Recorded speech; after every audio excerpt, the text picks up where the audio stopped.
buenas noches amigos y bienvenidos a una edición más de Enfoque. En este martes 18 de diciembre vamos a hablar de una realidad que sí que va apareciendo poco a poco en los medios de comunicación, aunque le ha costado, que en ocasiones es piedra de toque para la crónica política, pero que nosotros queremos profundizar un poquito en ella desde la persona, ¿no?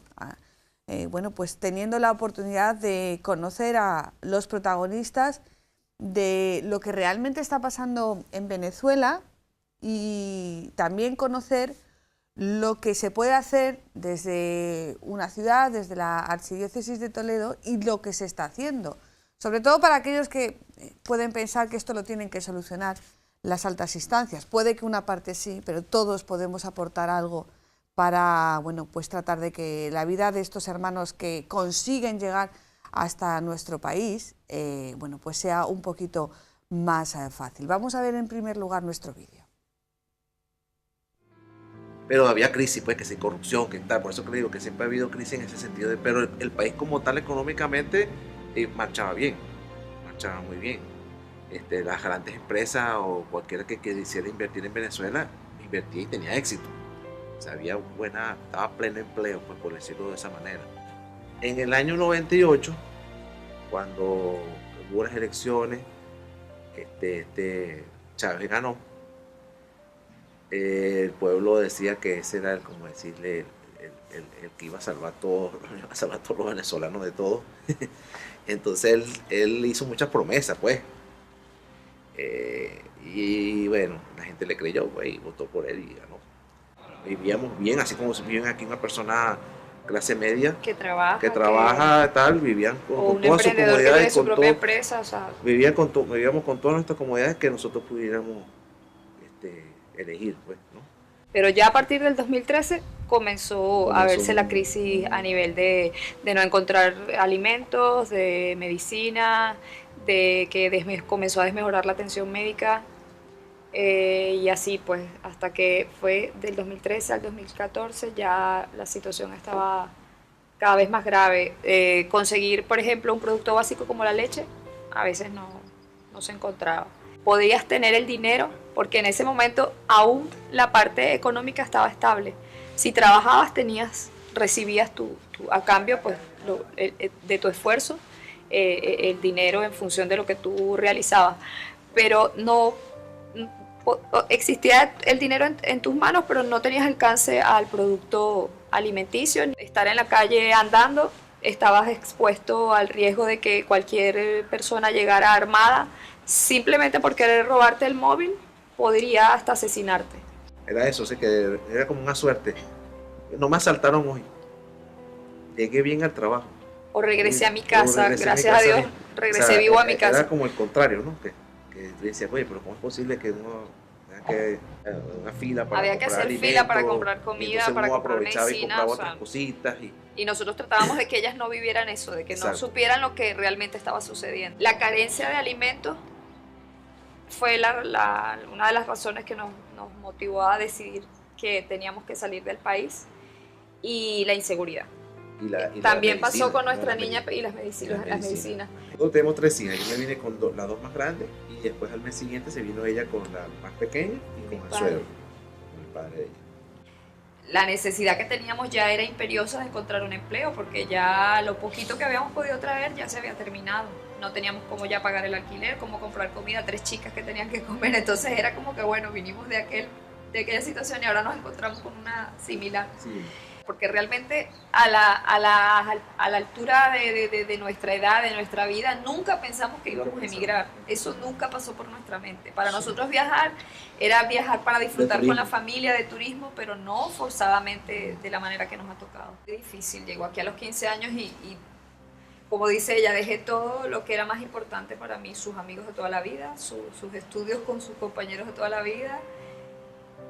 Ella dice que no, o sea, el moverse así de una manera tan brusca para ella, eso la ha desestabilizado mucho. Es una preocupación la nuestra que tenemos aquí para salir adelante, pero también tenemos el corazón dividido en 2 partes, aquí y el otro allá por los que han quedado allá, porque te sientes de manos atadas, los quieres ayudar porque sabes que están pasando están pasando hambre porque no consiguen los alimentos, a veces pueden comer una sola vez al día.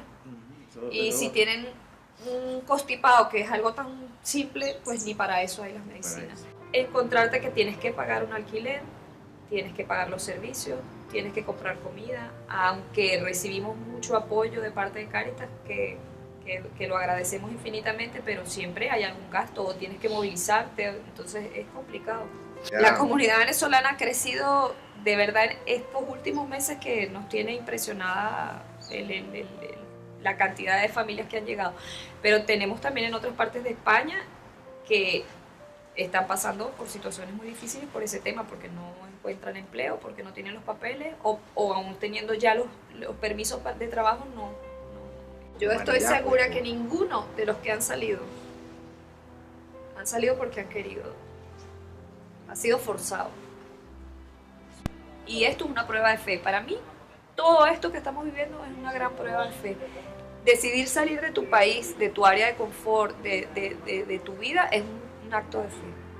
Yo hago un llamado a la población española, pues, en general, independientemente del país que sean originarios, pero que viven acá en España, que por favor den su donación, su mano amiga, sus orientaciones positivas a nuestros compatriotas que están pasando por esta situación, pues.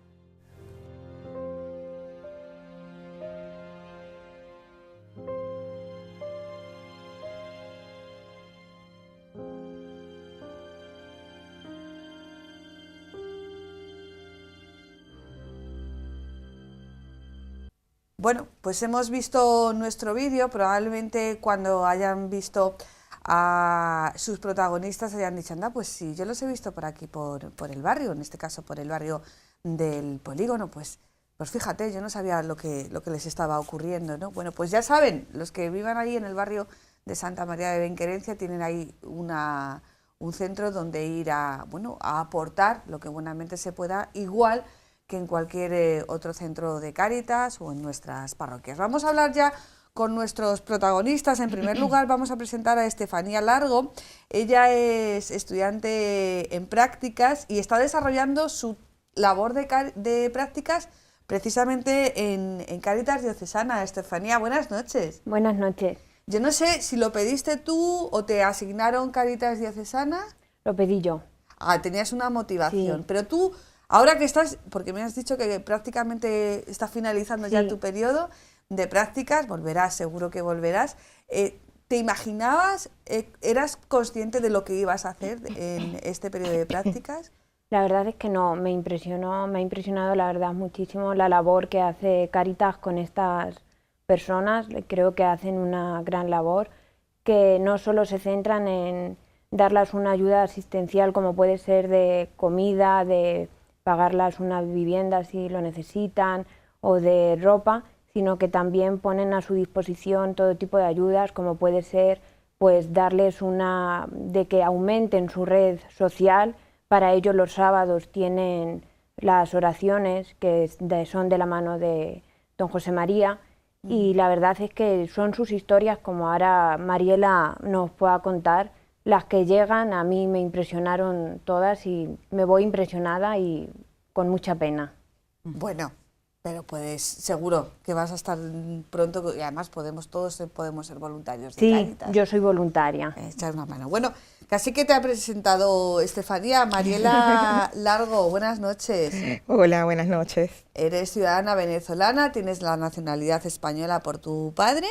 Sí. Y estás aquí en Toledo. Sí. Va a ser tu segunda Navidad española. Española.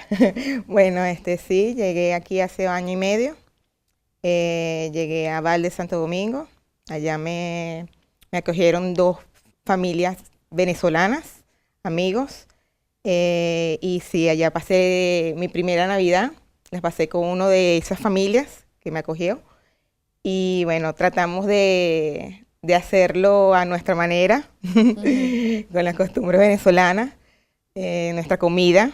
Creo que las costumbres son iguales, que bueno, estar unidos en familia y esperar a las 12 el niño Jesús.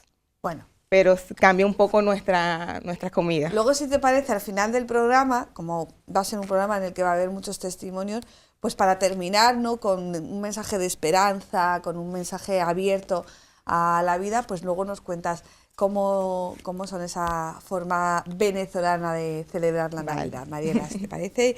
Y tenemos también con nosotros a Paloma Martín de Vidales, eres la responsable del programa de acogida y de ayuda internacional a personas inmigrantes de Cáritas. Paloma, muchísimas gracias por estar aquí. Buenas noches. Hola, buenas noches. Bueno, Estefanía está súper impresionada de este tiempo que ha estado con vosotros de prácticas, y ella hacía hincapié en algo que probablemente nos pase a muchos, ¿no? Probablemente si tuviéramos que definir cómo es el trabajo de Cáritas, pues nos quedaríamos en ese trabajo de ofrecer esas ayudas inmediatas, esas ayudas urgentes, que son necesarias, ojo, que son necesarias, pero hacer muchísimas más cosas, y concretamente en este ámbito de la acogida a inmigrantes, bueno, es una labor muy, muy intensa la que realizáis, ¿verdad? Sí, yo creo que las ayudas es algo muy simbólico, significativo, importante, pero nuestra labor en lo que nos centramos mucho más es en favorecer y facilitar la integración en Toledo, en este caso, la integración de estas personas.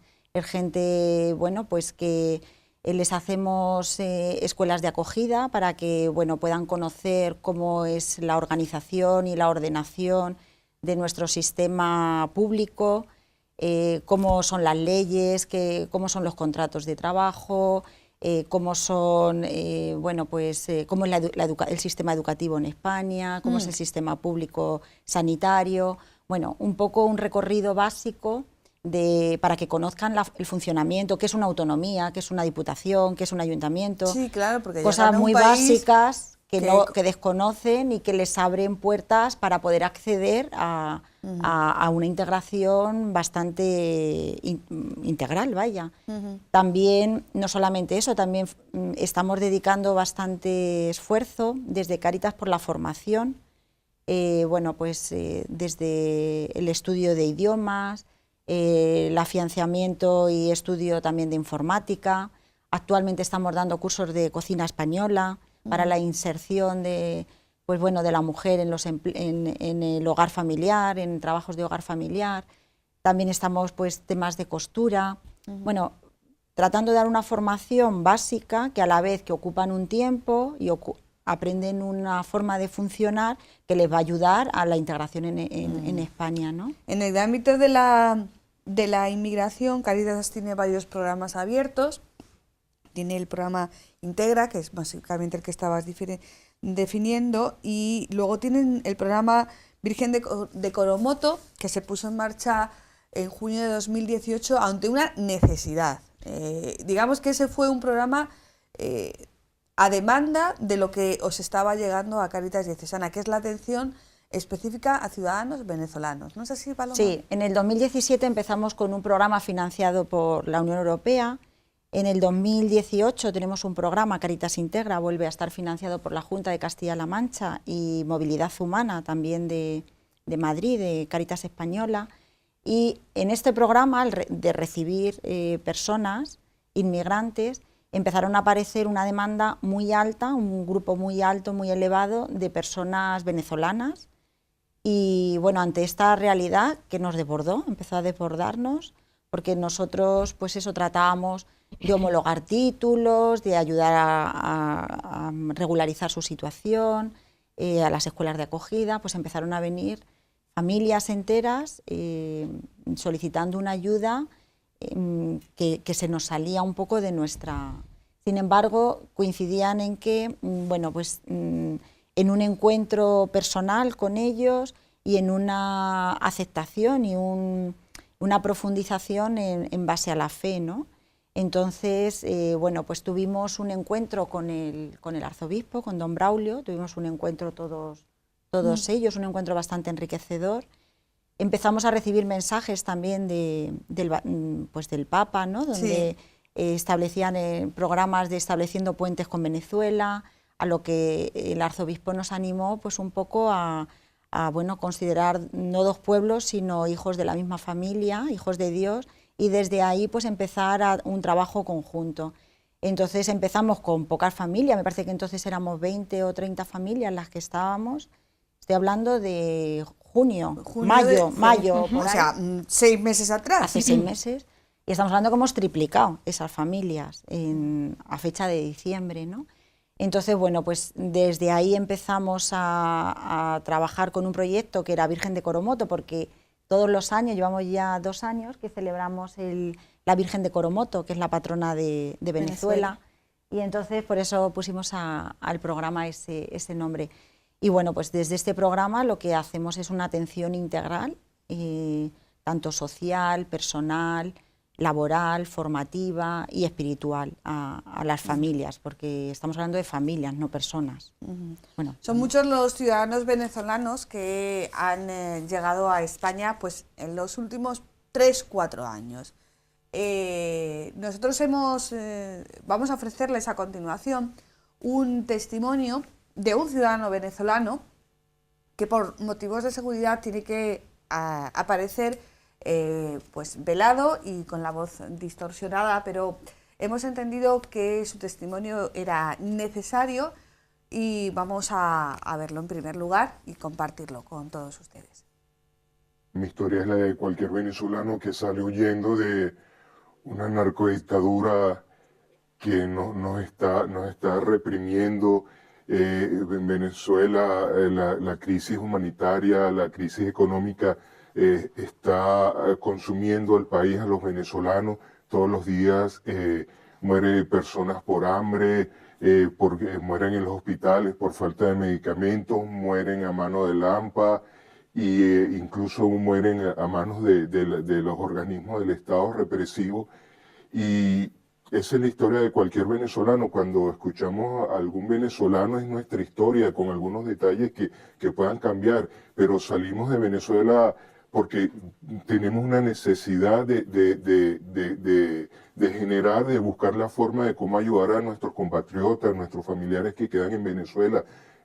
Cada vez que quizás comemos, nos silenciamos un rato y pensamos en esas personas, a esos familiares que tenemos en Venezuela, que quizás no están comiendo, quizás hacen una comida o quizás no la hacen, mientras que quizás nosotros en el exilio estamos haciendo las 2 o las 3 comidas y nos detenemos a pensar y ese es el sufrimiento de todos los venezolanos. Pues no es fácil salir de un país donde has estado toda tu vida y que económicamente y profesionalmente te iba bien y que hayas tenido que tomar una decisión repentina para salir, para poder sobrevivir. De verdad que no es fácil. Y bueno, aquí vamos en la lucha para poder ayudar a nuestros compatriotas.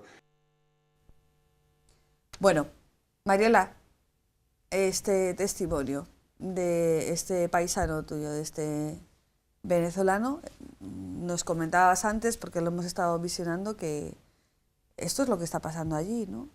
Sí, lamentablemente, bueno, yo puedo ser como la voz de todos los venezolanos, ¿no? Porque todos salimos de una u otra forma por el mismo motivo. Unos porque son perseguidos políticos, otros por salud. Mi caso fue por salud, porque en Venezuela hoy en día hay una crisis humanitaria, de salud, sanitaria, una crisis económica muy grande. Allá las personas no tienen que comer y la parte de salud, en la farmacia no consigues ni siquiera un medicamento para cualquier dolor de cabeza. En mi caso, a mí me entregaban medicinas de la Seguridad Social. La Seguridad Social, ya que es del Estado, no funciona como tal. Yo tenía ya 6 meses que no me daban mis medicamentos. Eres trasplantada renal, ¿no? Yo soy trasplantada renal. Ahora hay muchos fallecimientos de personas trasplantadas, de niños, de nacimientos. Nacen ya los niños ya desnutridos. Hay mucha mortalidad ya hoy en Venezuela. Mucha gente dice acá en España que porque venimos, que Venezuela es un país muy, muy rico. Venezuela era un país muy rico. pero nos los han robado. Sí, Mariela, hay algo, lo hemos estado hablando antes de comenzar este programa, hay algo que yo creo que todavía no ha sido suficientemente explicado a la sociedad española, porque yo decía en mi presentación que yo creo que ya es asumido que Venezuela es un país que está en una crisis económica, política y social muy, muy importante. O sea, la gente ya dice, en Venezuela se pasa hambre, y ya la sociedad española se lo cree, porque antes no se lo creía. Pero yo creo que lo que no se ha explicado es cómo un país rico, con una trayectoria democrática en ocasiones mucho más larga que la de otros países latinoamericanos, sin haber habido formalmente un golpe de Estado, ha degenerado en un régimen que hace que sus ciudadanos pasen hambre, que no haya paracetamol en las farmacias, que no haya alimentos en los supermercados. ¿Cómo ha sido este proceso? Porque yo creo que es algo que no se ha explicado y que nos cuesta trabajo entender. Bueno, desde el año 98 que se hizo la elección de Venezuela, que fue el presidente Chávez, yo creo que desde ahí comenzó todo, ¿no? Nuestra película de terror. Hace 3 años atrás comenzó más crítico esto cuando el presidente Maduro, que es el actual presidente de Venezuela, que muchos no lo toman como su presidente, de ahí comienza todo. Lo que pasa es que Venezuela hoy en día es un país manipulado por militares. En los hospitales los directores son militares. Todo está manipulado por militares. Entonces, creo que nos han robado nuestra Venezuela. Nuestra democracia ya hoy no existe. Venezuela hoy no es un país libre, porque si tú vas a las calles a reclamar tu derecho como venezolano, te meten preso, o te matan, o te persiguen, ¿no? Entonces, esta es una realidad. Es una totalmente realidad, porque en Venezuela los venezolanos están sufriendo mucho. Y yo creo que internacionalmente deben de ver que esto es real. Muchos dicen, no puede ser, Venezuela es millonaria, es rica en todos los sentidos, pero es que no, porque está manipulado por este gobierno que no deja hacer más nada, o sea, no te deja ni opinar. Entonces creo que nosotros como venezolanos queremos rescatar eso, ¿no? Pero se ha hecho muy difícil, porque está totalmente manipulado por los militares. Aunque no están en el poder los militares. Bueno, en realidad... Formalmente no están, pero sí están. Porque el deber de ellos es ayudar y defender a las personas del pueblo venezolano. Pero en realidad están defendiendo al gobierno. Entonces ya ahí es como muy difícil, ¿no? Estar contra ellos. No hay una agenda política tampoco. En ocasiones, bueno, cuando se ha informado de esto, bueno, por interés personal que has buscado información, también dice que, claro, tampoco hay una referencia de la oposición política. Claro, no hay una agenda política normalizada, pero tampoco hay una oposición normalizada, ¿no? O sea, aunque se convoquen elecciones, no puede haber un cambio de partido, ¿no? Bueno, ahí lo que pasa es que eso está muy manipulado. El gobierno tiene sus manos metidas en todo. Todos los poderes judicial, de salud, todo lo tienen ellos. Entonces es muy difícil en las elecciones. Ha habido varias elecciones. Claro. Y ya ha ganado Maduro. ¿Ah? Ya ha ganado Maduro, digo. Sí, ha sido muy manipulado. Entonces la oposición de verdad se le ha hecho muy difícil. Tenemos una Asamblea Nacional de la cual hay oposición y opositores. Y no se puede hacer nada porque lo que diga, eso es. Es muy difícil. Paloma, ¿tú tienes algunos datos de venezolanos que han salido de su país? Son escalofriantes. Bueno, a ver, tenemos Cáritas Española hizo aportó un estudio, unos datos muy básicos cuando lanzó una campaña de apoyo a Venezuela, sí. ¿No? Y se hablaba, estos datos son de en junio, o sea que de junio, según yo voy viendo, hablando con la gente, ahora la situación se ha deteriorado muchísimo más. Pero bueno, sí que ese informe habla de 3 millones de personas que han salido huyendo de Venezuela. Se habla de que el 85% de la población está en situación de pobreza. Se habla de que, según el Fondo Monetario Internacional, que la inflación habida es de 1.200%, unas cifras donde había aumentado un tercio la mortalidad infantil, donde había aumentado el 2/3 la mortalidad maternal. Y bueno, se hablaba de que en junio, que todavía la gente podía conseguir algún medicamento, al menos los que venían, que ahora, por ejemplo, no consiguen nada. Se hablaba de que de 27 medicamentos que requería un enfermo oncológico, solamente podían encontrar 11, y no de manera permanente. Bueno, algún dato así, bueno, y que de 0 a 5 años la población, o sea, se hablaba de desnutrición infantil. Sí, yo también leí un informe de la Organización Mundial de la Salud hace un par de meses que decía que los venezolanos de media habían perdido de 7 a 10 kilos de peso. Sí. O sea, Es realidad. La gente pasa hambre, o sea, Claro, sí. Es que no hay comida en los estantes de los supermercados. o sea, aunque tengas dinero No, que no tienes que sabes lo que comprar. vale, ¿no? Porque con esa inflación lo que hoy es mucho, mañana no es nada, ¿no? Sí, no, allá yo lo vi, o sea, no es que me lo contaron, yo lo vi, personas que esperaban que saliera la basura de las casas o de los restaurantes para recoger comida de allí, de la basura. ¿Tú a qué te dedicabas, Maciela? Yo soy licenciada en contadora pública ya. Yo trabajaba en una empresa familiar de la cual tuvimos que cerrar el año pasado por falta de materia prima. No ¿A qué os llega. dedicabais? Nosotros era una empresa, una fábrica pequeña de hacer bolsas plásticas Ajá.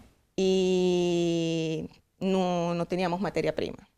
Una empresa que tenía 50 años. Mi padre la tenía hace 50 años y la tuvieron que cerrar. ¿A cuántas familias has dejado allí? Dejamos sin ingreso a 9 familias. Sí. No, Y- o sea, 9 trabajadores, 9 9 familias trabajadores. que tuvisteis Sí. que despedir.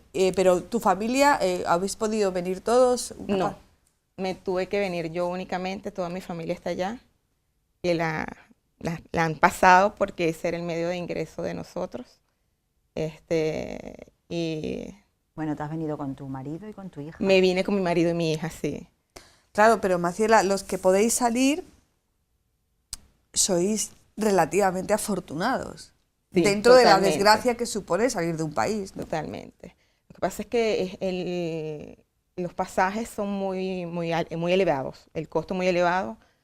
Y bueno, por lo menos nosotros tuvimos que vender unas cuestiones, una furgoneta, y con eso pudimos venir para acá a comprar los pasajes. Gracias a Dios que cuando llegamos nos dieron un techo, como te había comentado, Sí, vale, Santo. unas familias acá, porque si no, no pudiéramos. Y luego conocimos a Paloma y al padre, conocimos a Cáritas, que nos han apoyado incondicionalmente. Bueno, vamos a hablar también con Estefanía, porque en estos 3 meses, ¿no?, de prácticas, me imagino que además de formarte académicamente y hacer currículum profesional, nos comentabas antes que has hecho también mochila de vida, ¿no?, que es eso que se aprende a fuerza de vivir.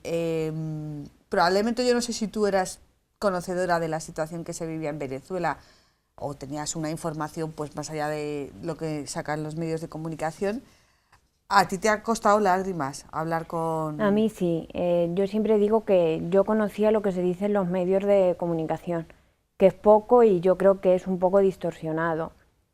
Pero después de estar allí en Cáritas, yo he aprendido mucho de ellos y yo siempre digo que cuando nos vamos a dar cuenta de lo que realmente pasa en Venezuela, porque allí llega cada día como una persona o dos nuevas. Eso me contabas antes, de 1 o 2 personas diarias. Sí. A vuestra sede de Cáritas, la de Vida Pobre, me imagino. Bueno, nosotros estamos en el polígono, en el el Beata. centro Santa Teresa Sí. de Calcuta. Ahí en la calle Alberche. Entonces, que cada día llegue una persona nueva o dos a contarte historias como las de Mariela, impresiona. Y yo, que no me esperaba algo así, la verdad es que yo hay muchos días que cuando se han ido, yo decía a Paloma, impresiona. Y luego, pues con ellos, la verdad es que para mí me impresiona sobre todo la fortaleza que tienen, las ganas de luchar. No vienen a que se los des todo hecho, vienen a luchar, a trabajar. Y luego a mí me impresiona todavía más cuando les pasa algo bueno aquí en España o de alguien de su familia en su país, van sonriendo a contártelo porque ya eres parte de su vida, a darte las gracias porque tú los has ayudado, y a mí la verdad es que me quedo con ello. Esto que comentaba Estefanía, no vienen aquí a pedir ayuda, vienen a trabajar teniendo en cuenta, bueno, cuál es la situación social y política en España. ¿Habéis percibido que hay un cambio en la sociedad, en este caso toledana, que es la que tenemos más cerca, en cuanto a la visión que tienen de los inmigrantes? ¿O todavía mantenemos, yo soy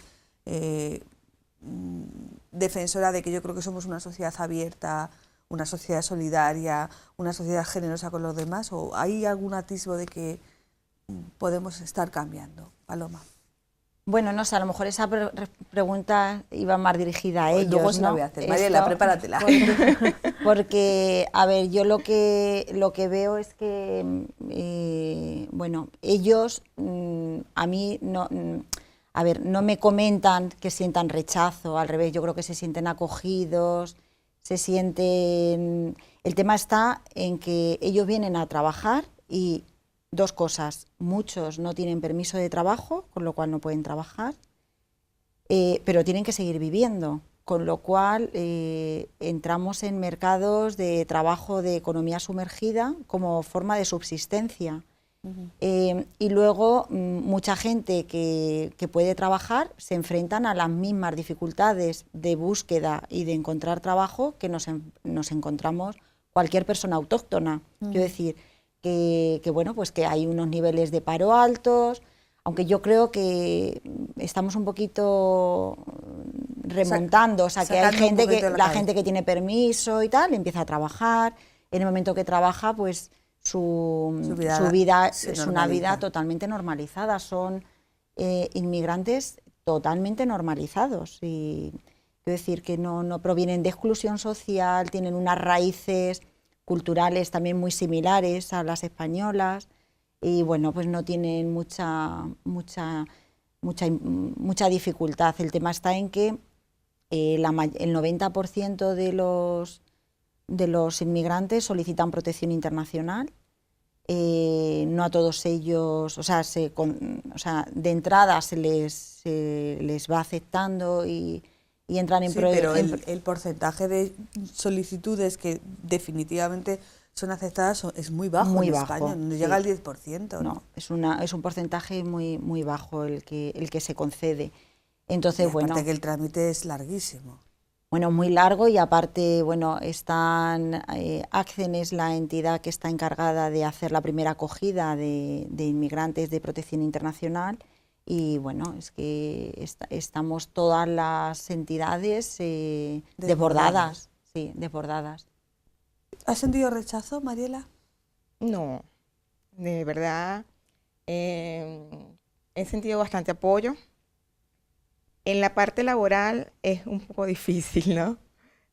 Nosotros que somos residentes, mi marido, de verdad ha sido un poco difícil, pero... ¿Marido trabaja ya aquí? Sí, ahorita está trabajando, gracias a Dios. Pero en la búsqueda es como un poco difícil. Pero no, de rechazo en sí no. De verdad he sentido mucho apoyo en el círculo que hemos estado. Tener la doble nacionalidad es una ventaja porque te facilita, bueno, pues ese tedioso peregrinaje de papeles. Y además vosotros, cuando tú llegaste a Madrid, Sí, es que todo venezolano llega a Madrid porque allí está el aeropuerto, ¿no? Y después, bueno, nos expandemos por todas partes porque buscamos como la parte más económica para poder subsistir al principio, porque podemos venirnos, porque aparte que el pasaje es muy, muy elevado, buscamos la manera más económica, ¿no? Para poder subsistir acá al principio. Porque aparte que nosotros, claro, yo tenía mi pasaporte europeo, pero no tenía mi DNI, mi marido tenía que hacer varios papeles él no es español, él lo solicitamos por mí, y también es un papeleo. Duramos, creo que fueron como 2 meses para que le dieran el carnet del NIE a él, y bueno, allí empezar a buscar trabajo y todo eso. ¿Percibes que la sociedad española es acogedora, que es solidaria, que es generosa? ¿O depende? Bueno, hay sus dos cosas, pero nos hemos encontrado de las dos cosas, ¿no? Como en todas partes del mundo. Hay personas amables, hay personas que no son amables, pero nos hemos sentido muy a gusto aquí. De verdad, Toledo me encanta. Me encanta porque se parece mucho a la ciudad donde yo viví en Venezuela, muy acogedora, muy familiar, y de verdad, las personas han sido muy, muy amables. Estefanía, en tu juventud, porque eres la más joven de la cuadrilla, ¿verdad?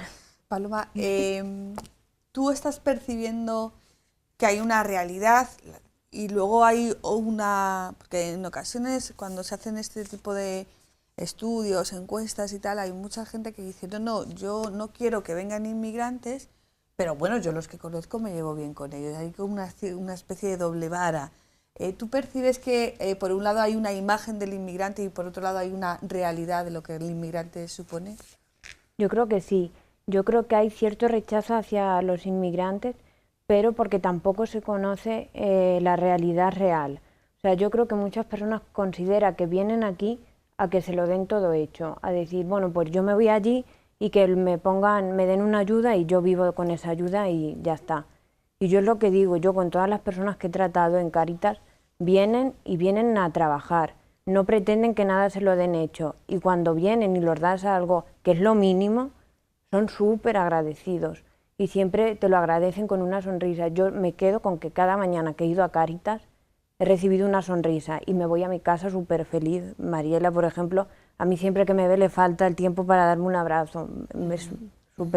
Son todos súper acogedores. Paloma, hablabas de esa situación que tienen muchos inmigrantes que no tienen permiso de trabajo. Estas son cuestiones todas legales y tal. ¿Haría falta un cambio en la legislación para que, bueno, pues todo fuera un poquito más fácil? Bueno, yo creo que la situación de Venezuela o de muchos... estamos hablando de Venezuela, también. Pero claro, por ejemplo está Nicaragua, toda la gente que viene con el tema de maras, del Salvador y tal. Yo creo que necesitarían, o sea, a nivel técnico, para nosotros, quiero decir, son todos iguales, ¿no? Pero a nivel de tratamiento, creo que necesitaría un tratamiento especial. Y creo que ya se empieza a hablar en esferas políticas y creo que necesitan un tratamiento especial porque la situación es especial. Aparte, bueno, pues un montón de españoles emigraron hace años también a Venezuela y a todo esto. De hecho, por eso Mariela y otro montón de venezolanos tienen. Y creo que es importante que se abordase de una manera especial, porque son unas circunstancias especiales. No es la misma realidad de todos los países. Es verdad que no es el único país. Ojalá fuera el único país que la gente estuviésemos hablando de desnutrición, de pobreza, ojalá, pero lamentablemente hay muchísimos países en peores condiciones, igual que Venezuela. Solamente que sí que sería necesario una aceptación, un tratamiento especial de estos casos. Vamos a escuchar la segunda parte de este testimonio, de este ciudadano venezolano, en la que habla probablemente de esas circunstancias excepcionales, ¿no?, que tiene Venezuela, que, insistimos, no era un país pobre. no era un país negado a la democracia, era un país con una trayectoria democrática importante. No es un país pobre en el sentido de que sigue teniendo riquezas naturales, Claro. petróleo y tal. El nivel, por ejemplo, de alfabetización en Venezuela es muchísimo más alto que en otros países del mundo. Pero claro, la degeneración ha hecho, bueno, y este testimonio nos habla de, en clave política, de algún atisbo de solución. Vamos a escucharlo. En Venezuela hay una dictadura y eso lo tiene que saber el mundo. Hay una narcodictadura y que está consumiendo a Venezuela. Los venezolanos mueren de hambre y eso tienen que saberlo a nivel internacional. Allá los medios los tienen controlados para que no salga la información de las cosas que pasan. Uno va a un supermercado y las estanterías están vacías. No hay nada que comprar, así a la persona económicamente solvente no tiene simplemente en qué alimentos gastarlo, porque simplemente alimentos no lo hay.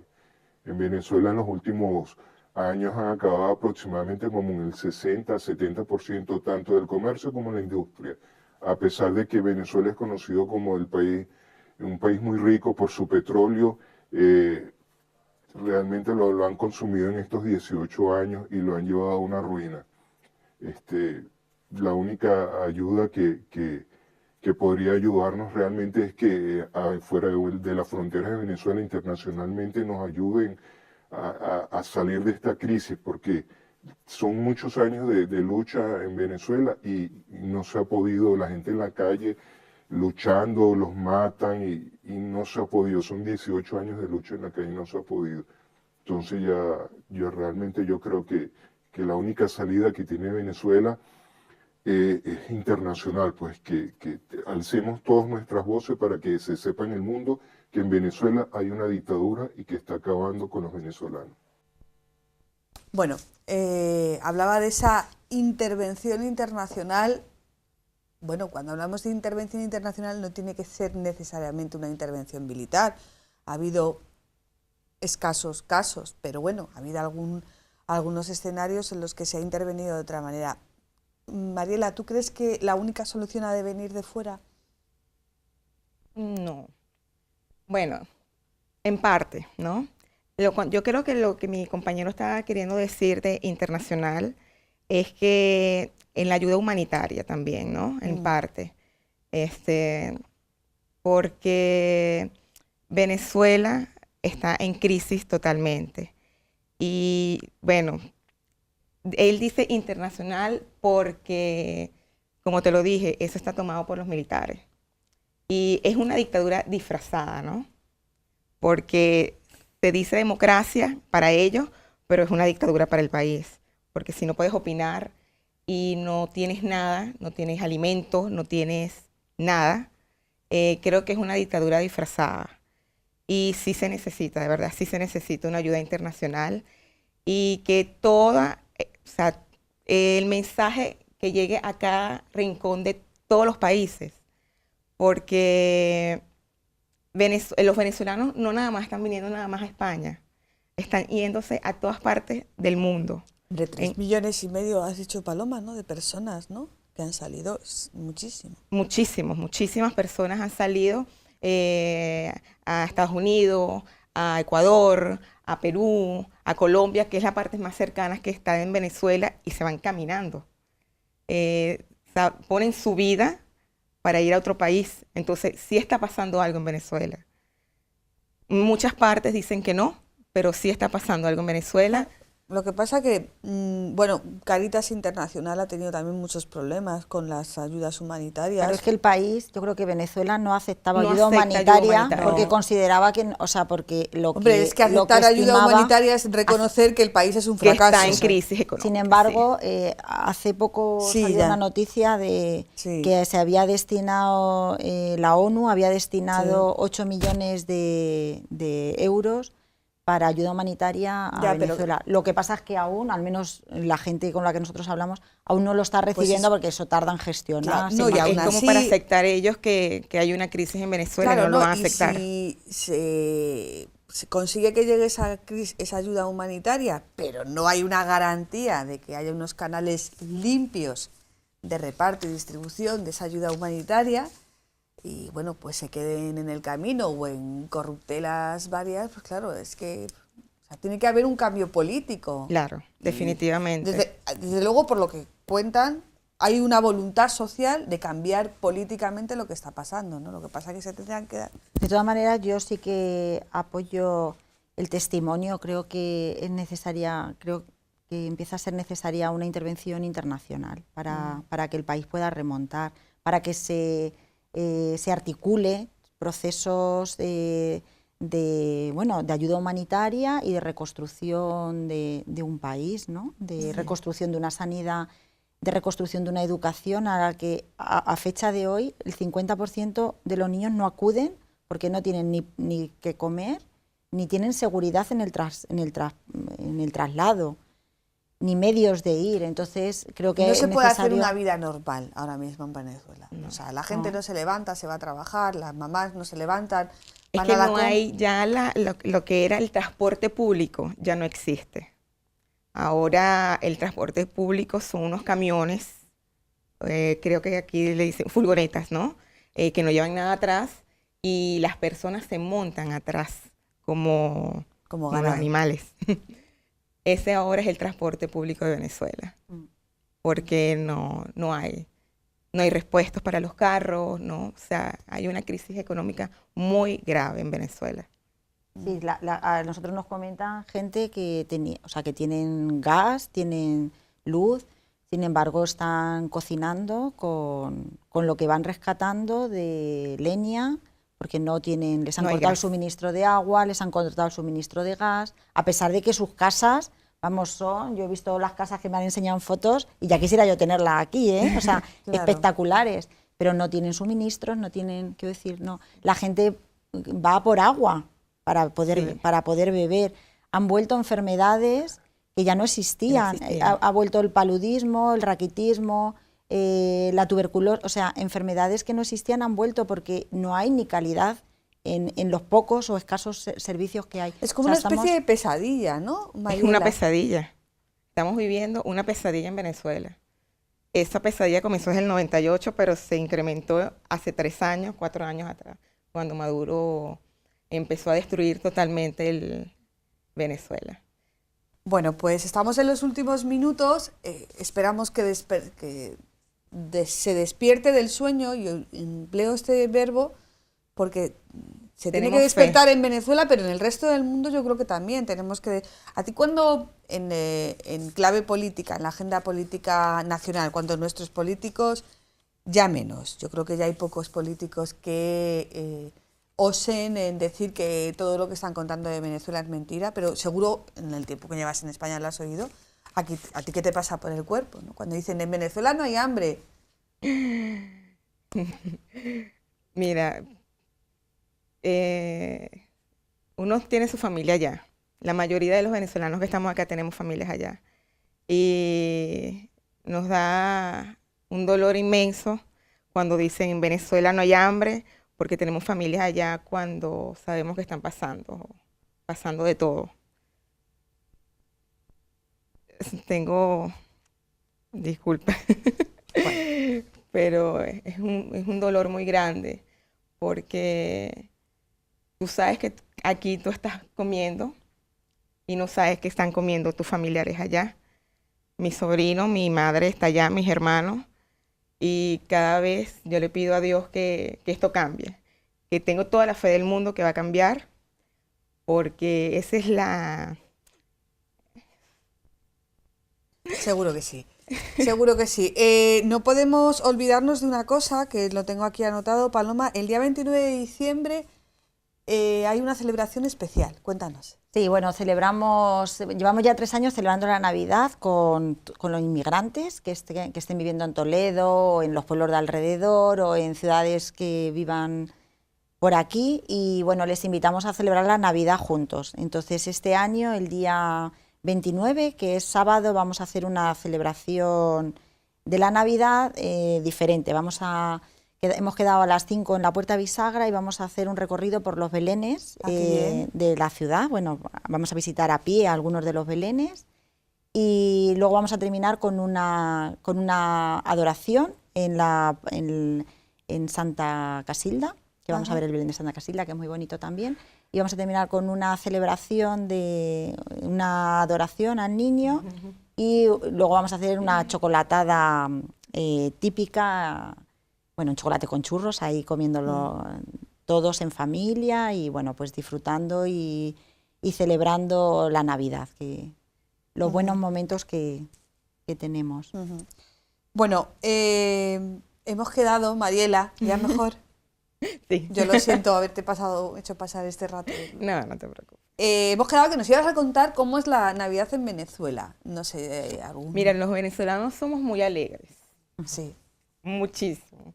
En Venezuela nosotros nos reunimos en familia, amigos, familia, para esperar la llegada del niño Jesús.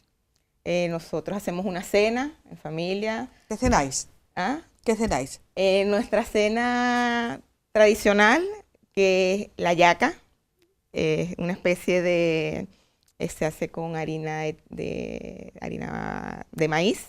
Va rellena con cochino, con carne, muy rico. Va envuelto en hojas de plátano.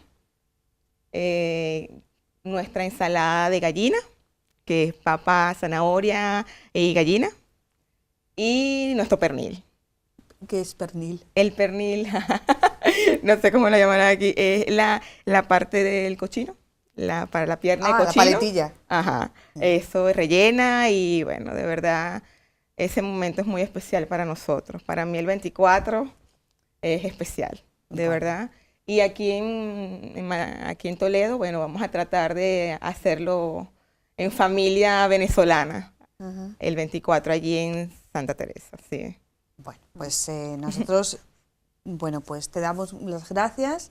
Gracias por a ti. haber venido hasta aquí para compartir también, bueno, pues estas emociones, estos sentimientos. Y también ese mensaje de esperanza, ¿no? A pesar de las dificultades, ¿no? Hay que siempre confiar porque al final toda pesadilla termina. Y yo creo que esta va a terminar. Muchísimas gracias a Paloma por esta labor que realiza y por este trabajo que en ocasiones puede ser tanto papel muy tedioso, seguro y rutinario, pero yo creo que tiene que ser agradecido por nosotros. Gracias a Cáritas y gracias a ti, Estefanía, que ha sido todo un hallazgo encontrarte con nosotros en este programa y bueno, seguro que te volvemos a ver muy pronto y también gracias a ese testimonio que hemos escuchado y también pedimos que bueno, pues las circunstancias vayan cambiando para todos y que sea siempre a mejor. Nosotros nos vamos el próximo 24 y el próximo 31 de diciembre no tenemos programa, tenemos programación especial. Así que lo que hacemos desde Enfoque es desearle una feliz y santa Navidad en compañía de su familia y de los amigos. Buenas noches.